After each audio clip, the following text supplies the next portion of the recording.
1.5 വർഷം മുമ്പ് ഇവിടെ വെച്ചൊരു അപകടം ഉണ്ടായി. തമ്പുരാൻ അത് വളരെ ശക്തമായ ഇടപെടലിലൂടെ എന്നെ രക്ഷിച്ചു. അല്ലെങ്കിൽ അന്ന് മരിച്ചു പോകേണ്ടതായിരുന്നു. ഈ ഏകാന്തവാസ ജീവിതം സഭയിൽ 1400 മുമ്പ് ഉണ്ടായിരുന്ന ഒരു ജീവിത രീതിയാണ്. അത് എല്ലാവർക്കും പറ്റില്ല. ഒരു പ്രാവശ്യം അങ്ങനെ വാരത്തിൽ ഫോൺ വിളിച്ചുകൊണ്ടിരിക്കുമ്പോൾ ഒരു മൂർഖൻ പാമ്പ് ഓടി നേരെ വന്നു. അപ്പോൾ ഞാൻ അവിടെ ഉള്ള സമയത്ത് 2-3 പ്രാവശ്യം ആന വന്നിട്ടുണ്ട്. പക്ഷേ എൻ്റെ ഷെഡിൻ്റെ അടുത്തേക്കോ ഞാൻ വീട് വെച്ചിരിക്കുന്ന കോമ്പൗണ്ടിനടുത്തേക്ക് ഒരിക്കലും ആന വന്നിട്ടില്ല. ഒരു പ്രാവശ്യം മനത്തോടത്ത് പിതാവ് ഇവിടെ വന്നു. പിതാവ് വന്ന് വിശേഷങ്ങളൊക്കെ പറഞ്ഞ് ഇടയ്ക്ക് ചോദിച്ചു, അച്ഛനെങ്ങനെ ഒരാളുമില്ലാതെ ആരോടും വർത്താനം പറയാനില്ലാതെ ഒരു ദിവസം മുഴുവൻ എങ്ങനെയാ കഴിയണേ?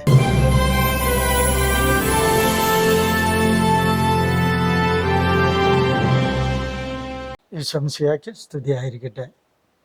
എൻ്റെ പേര് ഫ്രാൻസിസ് പൊട്ടത്തുപറമ്പിൽ. കഴിഞ്ഞൊരു 6 വർഷമായിട്ട് ഞാൻ ഏകാന്തവാസം നയിക്കുകയാണ്. ഏകാന്തവാസം എന്ന് പറയുമ്പോൾ തനിച്ച് താമസിച്ച്, തനിച്ച് കുർബാന, തനിച്ച് ഭക്ഷണം, എല്ലാം തനിച്ച് ഒരു ചെറിയ വീട് ഒക്കെ ആയിട്ട് അങ്ങനെ കഴിഞ്ഞു പോകുന്നു. പ്രധാനപ്പെട്ട എൻ്റെ ആഗ്രഹം ഇതായിരുന്നു, കുറേ നേരം കർത്താവിൻ്റെ കൂടെ ഇരിക്കണം. ആരംഭ കാലഘട്ടത്തിൽ പൗരോഹിത്യത്തിൻ്റെ വഴിയിലൂടെ പോയപ്പോഴൊക്കെ നഷ്ടപ്പെട്ടു പോയ പ്രാർത്ഥനാ ജീവിതങ്ങളൊക്കെ ഒന്ന് വീണ്ടും ഉജ്ജ്വലിപ്പിക്കണം. ദൈവവചന വായന, ജപമാല, വിശുദ്ധ കുർബാന, ഇത്തരം കാര്യങ്ങളാണ് പ്രധാനമായിട്ടും ഇവിടെ നടക്കുന്നത്. ഞാനിപ്പോൾ താമസിക്കുന്ന സ്ഥലം കോയമ്പത്തൂരിൽ നിന്ന് ഏറെക്കുറെ ഒരു 65 കിലോമീറ്ററോളം ദൂരമുണ്ട്. 8 കിലോമീറ്റർ ബസ് സൗകര്യമൊന്നും ഇല്ലാത്തൊരു സ്ഥലമാണ്. ഈറോഡ് ജില്ലയിലെ പെട്ട സ്ഥലമാണ്. എങ്കിലും കോയമ്പത്തൂരിനോട് അടുത്ത് കിടക്കുന്ന സ്ഥലമാണ്. എൻ്റെ 50ാമത്തെ വയസ്സ് ഒരു വർഷം മുഴുവൻ മലയാറ്റൂർ കുരിശുമടിയിൽ പോയി അവിടെ ഇരുന്ന് പ്രാർത്ഥിക്കുകയൊക്കെ ചെയ്തു. അതിന് തുടർച്ചയായിട്ട് വീണ്ടും ഇങ്ങനെയുള്ള ജീവിതത്തെക്കുറിച്ച് പിതാവിനോട് പറഞ്ഞു. പിതാവ് പറഞ്ഞു, അച്ഛന്മാർ സമ്മതിക്കുന്നില്ല, അച്ഛൻ തിരിച്ചു വരണം, തിരിച്ചു വന്ന് രൂപതയിൽ ശുശ്രൂഷ ചെയ്യണം എന്ന് പറഞ്ഞിരുന്നു. അതനുസരിച്ച് ഞാൻ തിരിച്ചു വന്ന് 3 വർഷം രൂപതയിൽ ജോലി ചെയ്തു. വീണ്ടും പിതാവിൻ്റെ അടുക്കൽ ചെന്ന് പിതാവിനോട് പറഞ്ഞു, എനിക്കിങ്ങനെ തനിച്ച് താമസിക്കാനുള്ള അനുവാദം തരണം. അപേക്ഷ വെച്ചു. കൗൺസിലിൽ അത് പാസ്സാക്കി. തമ്പുരാൻ്റെ കൃപ, തമ്പുരാൻ്റെ സുരക്ഷിതത്വം അത് വളരെ ശക്തമായിട്ട് അനുഭവിക്കുന്നൊരു വ്യക്തിയാണ്. 1.5 വർഷം മുമ്പ് ഇവിടെ വെച്ചൊരു അപകടം ഉണ്ടായി. തമ്പുരാൻ അത് വളരെ ശക്തമായ ഇടപെടലിലൂടെ എന്നെ രക്ഷിച്ചു. അല്ലെങ്കിൽ അന്ന് മരിച്ചു പോകേണ്ടതായിരുന്നു. പക്ഷേ രക്ഷിച്ചു. തമ്പുരാനോട് ആ നന്ദിയും കടപ്പാടും ഇപ്പോഴും ഉണ്ട്. ഈ ഏകാന്തവാസ ജീവിതം സഭയിൽ 1400 മുമ്പ് ഉണ്ടായിരുന്ന ഒരു ജീവിത രീതിയാണ്. അത് എല്ലാവർക്കും പറ്റില്ല. അതിൻ്റേതായ റിസ്കുകളുണ്ട്. ഞാൻ പഠിച്ചതനുസരിച്ച് ഈ ഹെർമിറ്റ്സായിട്ട് ജീവിച്ച 80% ആളുകൾക്കും ശരിയായ മൃതസംസ്കാര ശുശ്രൂഷ ലഭിച്ചിട്ടില്ല. കാരണം അവർ മരിച്ച് മാസങ്ങൾ കഴിഞ്ഞിട്ടാണ് അവരെ കാണാതാകുമ്പോൾ അന്വേഷിച്ച് ചെല്ലുമ്പോഴാണ് മരിച്ചു എന്നറിയുന്നത്. അപ്പോൾ അസ്ഥിപഞ്ജരം എടുത്തിട്ടാണ് അവർ പലപ്പോഴും അടക്ക ശുശ്രൂഷകളൊക്കെ നടത്തിയിട്ടുള്ളത്. അപ്പോൾ അതൊക്കെ എൻ്റെ ഉള്ളിൽ ഭയമൊന്നും ഉണ്ടാക്കിയിട്ടില്ല, പക്ഷേ സന്തോഷം ഉണ്ടാക്കി. കാരണം തമ്പുരാൻ്റെ ഇഷ്ടത്തോടു കൂടി പോകുമ്പോൾ തമ്പുരാൻ എല്ലാം നല്ല രീതിയിൽ കൊണ്ടുപോകും.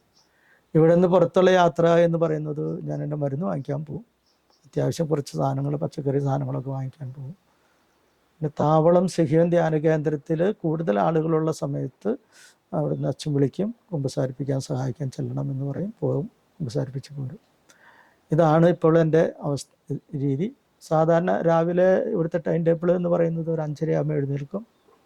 6 മണി 6:05 ആകുമ്പോൾ ദേവാലയത്തിൽ വരും. വിശുദ്ധ കുർബാനയ്ക്ക് ഒരുക്കി വെച്ചിട്ട് എഴുന്നള്ളിച്ച് വെച്ച് ആരാധനയോടുകൂടി അതാത് ദിവസത്തെ ജപമാല ചൊല്ലും. അതിനുശേഷം വിശുദ്ധ കുർബാന പൂർണ്ണമായ രീതിയിൽ ജനങ്ങളുടെ ഭാഗവും ശുശ്രൂഷകളുടെ ഭാഗവും അച്ഛൻ്റെ ഭാഗവും ഒക്കെ ചൊല്ലും. വേറെ ആരും തന്നെ ഇവിടെ ഈ പ്രദേശത്തില്ല. പിന്നെ ശുശ്രൂഷിക്കാനായിട്ട് വേറെ ആരുമില്ല, ഞാൻ തന്നെയാണ്. ഒരു 7:30 7:45 വിശുദ്ധ കുർബാനയെല്ലാം തീരും, കുർബാന ആരാധന തീരും. തുടർന്ന് ബ്രേക്ക്ഫാസ്റ്റ് ഉണ്ടാക്കി കഴിച്ചു. പിന്നെ ഒരു 10:30 മണി കഴിയുമ്പോൾ വീണ്ടും ദേവാലയത്തിൽ ആരാധനയ്ക്ക് എഴുന്നള്ളിച്ച് വെച്ച് സമ്പൂർണ്ണ ജപമാല, ബൈബിൾ വായന. അതിനുശേഷം ഉച്ചയ്ക്കുള്ള ഭക്ഷണം ഉണ്ടാക്കി കഴിക്കും. തുടർന്ന് 4 മണി കഴിയുമ്പോഴാണ് വീണ്ടും ദേവാലയത്തിൽ കയറും. 3:30-4 മണി ഉച്ചയ്ക്കുള്ള തിരക്കനുസരിച്ച് 4 മണി കഴിയുമ്പോൾ കയറിയ വീണ്ടും സമ്പൂർണ്ണ ജപമാല, ഏതെങ്കിലും വായിക്കാനുള്ള പുസ്തകങ്ങളുടെ കുറച്ച് ഭാഗം വായിക്കും. 4:30-5 മണിയോടുകൂടി അത് കഴിയും. 5 മണിക്ക് കഴിഞ്ഞാൽ കുറച്ച് നേരം പറമ്പിലെ എന്തെങ്കിലും ജോലി ചെയ്യാൻ, അല്ലെങ്കിൽ കുറച്ച് നേരം നടക്കാൻ പോവും, അല്ലെങ്കിൽ ഇവിടുത്തെ ഫാമിലുള്ള ഒന്ന് പോയി കണ്ട് തിരിച്ചു വരും. വൈകിട്ട് 7:30 മുതൽ വീണ്ടും ആരാധനയ്ക്ക് പ്രവേശിക്കും. അത് 8 മണി 8:15 ഒക്കെ ആകുന്നത് വരെ ഉണ്ടാവും. 8:15 ശേഷം അത്താഴം കഴിച്ച് 9:30 വീണ്ടും കിടന്നുറങ്ങും. ഇതാണ് എൻ്റെ സാധാ ടൈം ടേബിൾ. ചിലപ്പം അങ്ങോട്ടും ഇങ്ങോട്ടുമൊക്കെ മാറും, കാരണം തനിച്ചായതുകൊണ്ട്. പുറത്തൊക്കെ പോകുമ്പോൾ ചില ദിവസങ്ങളിൽ ആരാധന മുടങ്ങാറുണ്ട്. അല്ലെങ്കിൽ സാധാരണഗതിയിൽ ബുദ്ധിമുട്ടുകളൊന്നുമില്ലാതെ മുന്നോട്ട് പോകുന്നു. 2019 ഫെബ്രുവരി മാസം രൂപതയുടെ സേവനത്തിൽ നിന്ന് ഇറങ്ങിയതാണ്. ആ ഏപ്രിൽ മാസം തുടങ്ങി ഇന്ന് വരെ മുടങ്ങാതെ തമ്പുരാൻ പല വ്യക്തികളിലൂടെ ഗ്രിഗോരിയം കുർബാന നൽകി എൻ്റെ ആവശ്യങ്ങൾ നടത്തിപ്പോയിട്ടുണ്ട്. ഞാനൊരു ഡയബറ്റിക് കൂടിയാണ് കേട്ടോ. 25 കൊല്ലമായി ഡയബറ്റിക്ക, 2 നേരം ഇൻസുലിനൊക്കെ എടുക്കുന്ന ഒരാളാണ്. എന്നാലും കുഴപ്പങ്ങളൊന്നുമില്ല, വേറെ ആരോഗ്യ പ്രശ്നങ്ങളൊന്നുമില്ല.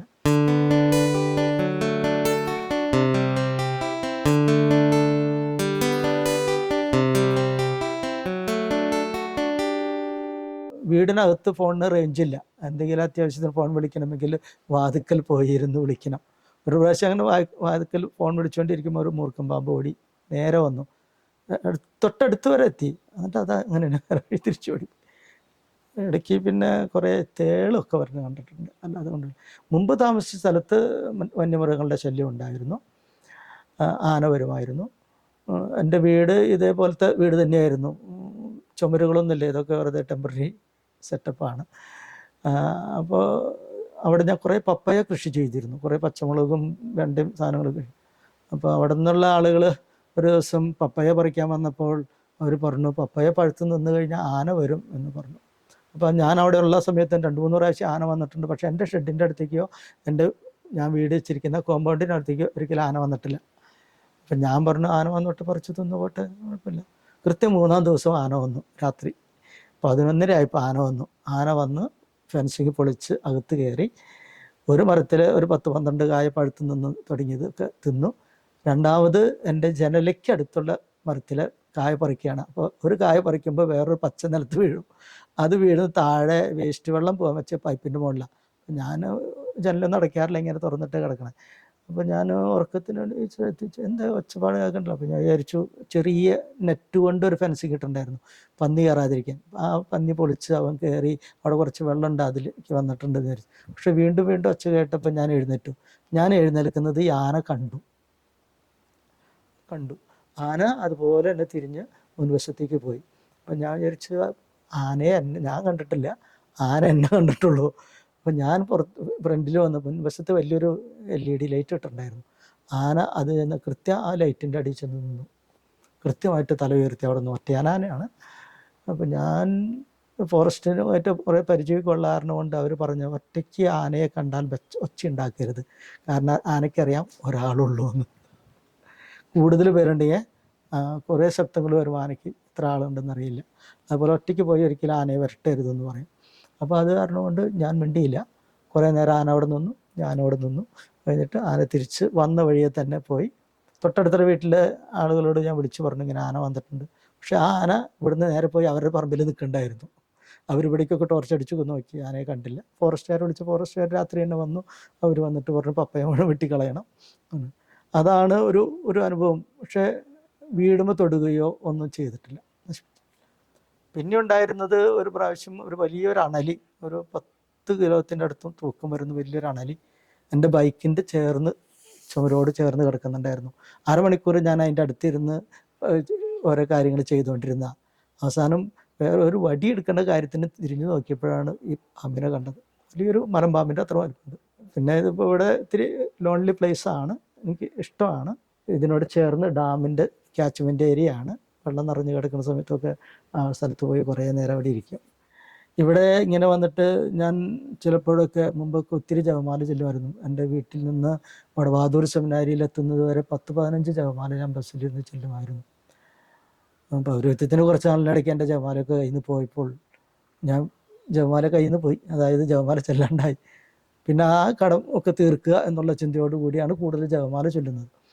ഇപ്പോൾ ജപമാല ചെല്ലാനിരുന്ന് കഴിഞ്ഞാൽ ഇപ്പോൾ സമ്പൂർണ്ണ ജപമാല 4 രഹസ്യങ്ങളും ചൊല്ലിത്തീരുന്നത് വരെ ഉറക്കം വരുന്നില്ല എന്നുള്ളത് ഏറ്റവും വലിയ ദൈവാനുഭവം. പിന്നെ കുറേ നേരം കർത്താവിൻ്റെ മുമ്പിലിരിക്കുക. വൈകിട്ടുള്ള 7 മണിക്ക് ശേഷമുള്ള ആരാധന വേറെ പ്രത്യേകിച്ച് നിയോഗങ്ങളൊന്നുമില്ല. അവിടെ ഇരിക്കുക. അപ്പോൾ അവിടെ ഇരിക്കുമ്പോൾ തമ്പുരാനെ മുഖത്ത് നോക്കിയിരിക്കുക. അങ്ങനെ നമ്മൾ തമ്പുരാൻ്റെ അടുത്ത് വെറുതെ കുറേ നേരം ഇരിക്കുമ്പോൾ തമ്പുരാൻ ചോദിക്കുക എന്തിനാ വന്നതെന്ന് ചോദിക്കും നമ്മളോട്.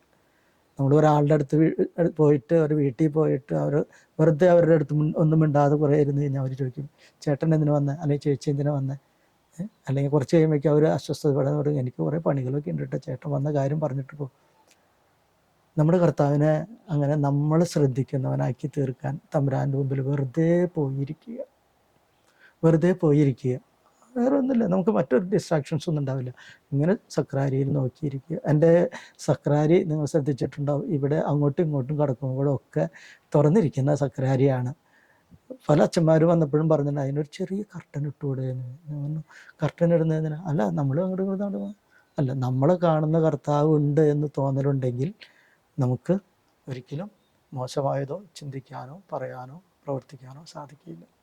പിന്നെ പ്രത്യേക സംരക്ഷണം എന്ന് പറയുന്നത് ഈ ഇത്രയും കാലഘട്ടത്തിനിടയിൽ ഒരിക്കൽ പോലും എനിക്ക് സാമ്പത്തികമായിട്ടുള്ള ബുദ്ധിമുട്ടുണ്ടാക്കിയിട്ടില്ല. തമ്പുരാൻ എന്നെ വളർത്തിയിട്ടുള്ളൂ, ഒരിക്കലും തളർത്തിയിട്ടില്ല.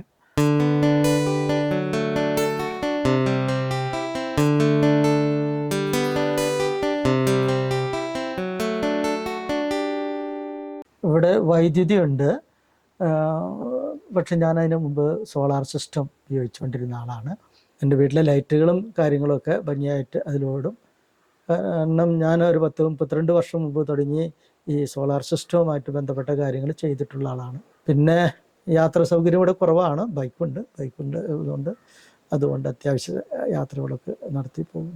ഈ സ്ഥലം വളരെ രസകരമായ സ്ഥലമാണ്. എനിക്ക് എൻ്റെ വീടിൻ്റെ ഒരു സൈഡ് ഭവാനിസാഗർ ഡാമിൻ്റെ ക്യാച്ച്മെൻറ്റ് ഏരിയയാണ്. ഡാമിൽ വെള്ളം നിറഞ്ഞു കഴിഞ്ഞാൽ എൻ്റെ വീടിന് അടുത്ത് ഏറെക്കുറെ 50 മീറ്റർ അടുത്ത് വരെ വെള്ളം വരും. വെള്ളം നിറഞ്ഞു കിടക്കുമ്പോൾ നല്ല രസമാണ്. ഇപ്പോൾ ഇവിടെ വാഴ കൃഷി ചെയ്തിട്ടുള്ളത് കൊണ്ട് അല്ലെങ്കിൽ ഇവിടെ ഇരുന്ന സുഖമായിട്ട് ഡാം നന്നായിട്ട് കാണാവുന്ന അവസ്ഥയുണ്ടായിരുന്നു. കുറേ നേരമൊക്കെ അതിൻ്റെ അടുത്ത് പോയിരുന്ന് ഇങ്ങനെ പ്രാർത്ഥിക്കാനിരിക്കാറുണ്ട്. പിന്നെ വളരെ ചുരുക്കം ആളുകളെ ഇവിടെ വരാറുള്ളൂ. ഞാൻ വരുന്നത് ഒത്തിരി പ്രോത്സാഹിപ്പിക്കാറില്ല. ഇനി അങ്ങനെ ആരെങ്കിലും വരുന്നുണ്ടെങ്കിൽ മുൻപേ വിളിച്ച് പറഞ്ഞ് അനുവാദം വാങ്ങിച്ച് പറയുന്ന സമയത്ത് വരണം. അല്ല, ഞാൻ ആരാധനയിലാണെങ്കിൽ വാതിൽ തുറന്നു കൊടുക്കാൻ ആളില്ലാത്ത കാരണം വാതിൽ തുറന്നു കൊടുക്കില്ല.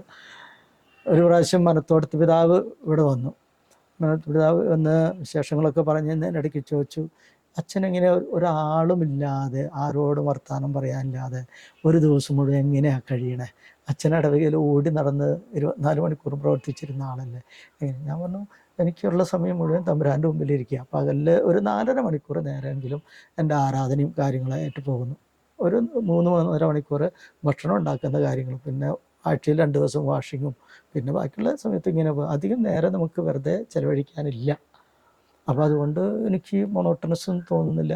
എല്ലാ ദിവസവും ചെയ്യുന്ന ഓരോ ദിവസത്തിൽ ഇങ്ങനെ വെറുതെ ഇരിക്കുക എന്ന് വിചാരിച്ച് വെറുതെ കിടന്നുറങ്ങാനും പറ്റുന്നില്ല. അങ്ങനെ പകലുറക്കം നിർബന്ധമില്ല. അത്ര തീരെ ഞാൻ ഡയബറ്റിക്കാണ്. വല്ലപ്പോഴും ഇത്തിരി ക്ഷീണം തോന്നിയാൽ പോയി മാത്രം കിടക്കും, അല്ലെങ്കിൽ ഇത്തിരിയേറെ റെസ്റ്റ് ചെയ്യും. എന്നിട്ട് വന്ന് നമ്മുടെ ആരാധനയും കാര്യങ്ങളൊക്കെ വീടിൻ്റെ കാര്യങ്ങളൊക്കെ നോക്കി. പാലക്കാട് രൂപതയ്ക്ക് വേണ്ടി 1993 ഡിസംബറിൽ പട്ടം സ്വീകരിച്ചു. എൻ്റെ സ്വന്തം ഇടവക ദേവാലയമായ കോട്ട ലിറ്റിൽ ഫ്ലവർ പള്ളിയിൽ വെച്ചാണ് പട്ടം കിട്ടിയത്. തുടർന്ന് പാലക്കാട് രൂപതയിൽ 17 വർഷം ഞാൻ അവിടെ സേവനം ചെയ്തു. അതിൽ 2 വർഷം കോയമ്പത്തൂർ മേഖലയിലെ മേട്ടുപ്പാളയം പള്ളിയിൽ സേവനം ചെയ്തിട്ടുണ്ട്. പാലക്കാട് രൂപത വിഭജിച്ച് രാമനാഥപുരം രൂപതയുണ്ടായപ്പോൾ രാമനാഥപുരം രൂപതയിലേക്ക് ഞാൻ ഇൻകാർഡിനേറ്റ് ചെയ്യപ്പെടുകയാണ് ചെയ്തത്. ഇത്രയൊക്കെയാണ് എനിക്ക് ഇങ്ങനെ പറയാനുള്ളൂ. ഈശോ മിശിഹായ്ക്ക് സ്തുതിയായിരിക്കും.